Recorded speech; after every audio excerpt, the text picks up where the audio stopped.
శ్రీమాత్రే నమః. కొబ్బరికాయ చట్నీ చేస్తున్నాను. ఇది అన్నంలోకి బాగుంటుంది. చిన్న ముక్కలుగా తరిగి మిక్సీ చేయాలి. ఇది అందరికీ తెలిసిందే, కానీ ఇంకొకసారి చెప్దామని చెప్పి లర్నింగ్ వాళ్ళు ఉంటారు కదా, వాళ్ళకి చెప్దామని ముక్కలు కట్ చేసి ఉప్పు, చింతపండు, చిన్న పిసరు బెల్లం ఇవన్నీ వేయాలి. వేసిన తర్వాత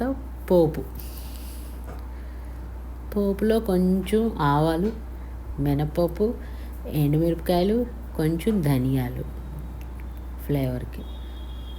ఇందులో పచ్చిమిరపకాయలు వేసుకున్నా బాగుంటుంది, ఎండుమిరపకాయలు వేసుకున్నా బాగుంటుంది. నేను ఎండుమిరపకాయలతో చేశాను చట్నీ. బాగుంటుంది, ట్రై చేయండి. అన్నంలోకి చాలా బాగుంటుంది ఇది.